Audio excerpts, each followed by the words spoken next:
Good afternoon. Each year, I always enjoy coming to the fall conference because it takes on the air of a professional family reunion. For me, it's a chance to lift up my head from my day-to-day teaching responsibilities. It's a chance for me to meet up with a group of teachers that I care about and see the output of the hard work that each teacher has invested to their teaching during the summer. The fall conference allows for teachers to take the time to deliberately share the outcomes of our unit, making the intersection of passion and practice transparent for our district leadership, and sharing why this program matters to us and why it should matter to them. Deliberate sharing of this type of impact is usually not a key component of professional learning, but it is at the heart of the annual fall conference. So the unit that I'm currently teaching and developed this last summer here at Yale is officially titled The Miracle Worker, Bridging Drama and Film Study to Build Critical Literacy Skills. It's been one of those texts that I've always wanted to get around to, but I never really had the chance to plan to teach it.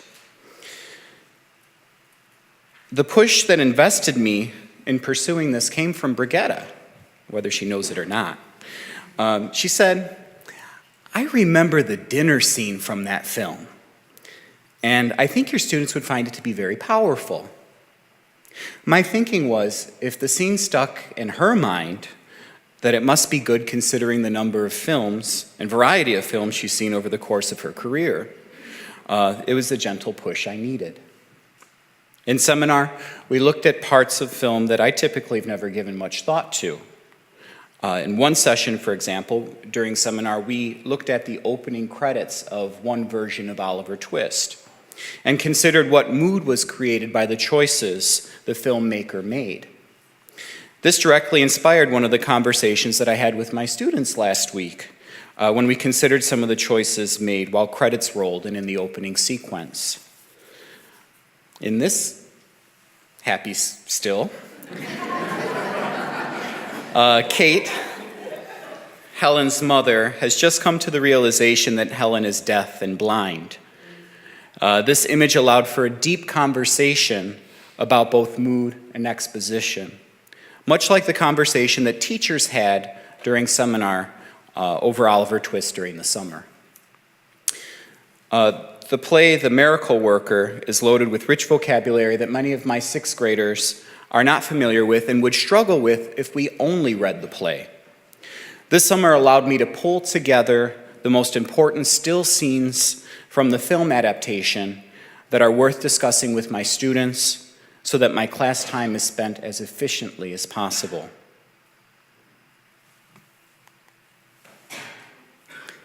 In this scene that Brigitta used to hook me in, the dinner table scene, I used that scene to hook in my students. To be honest, Lily, cover your ears. It's a terribly boring scene to read in the play. There are literally 4 pages of stage directions. I encourage kids that it'll be worth it when you see what actors do with these stage directions. One of my favorite professional readings that frames my thinking and approach to teaching is from the text Teach Like a Pirate. In that book, the author argues that you need to plan lessons in which you could sell tickets to kids and they'd consider purchasing them. The type of lesson the kids will talk about during lunch or ask about once they enter through the door. I frame this scene as the battle royale. It's teacher versus student, and Helen's gonna learn today.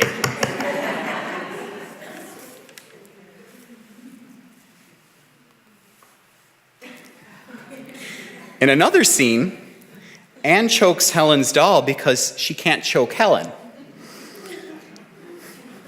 Leading up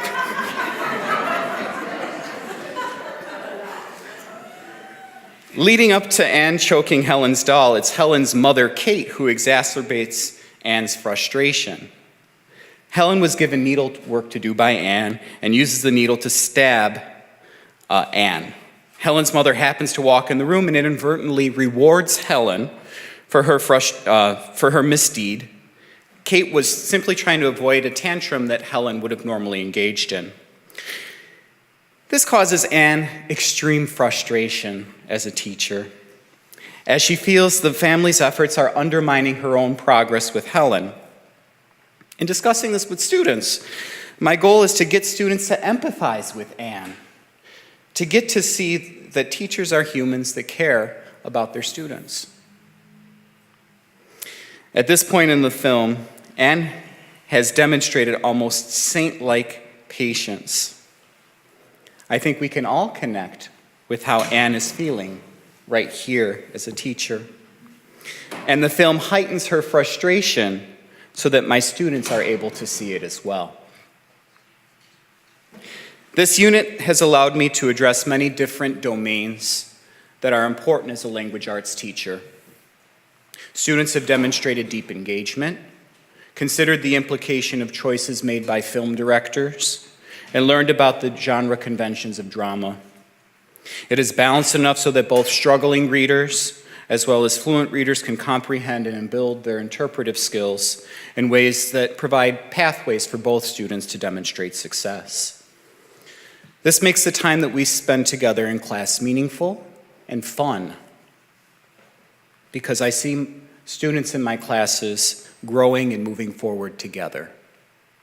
In closing, I invite you to take time to speak with Lily. She can speak to you in great and honest detail about what life is like in my classroom. At this time, I invite Lily to speak with you. Thank you.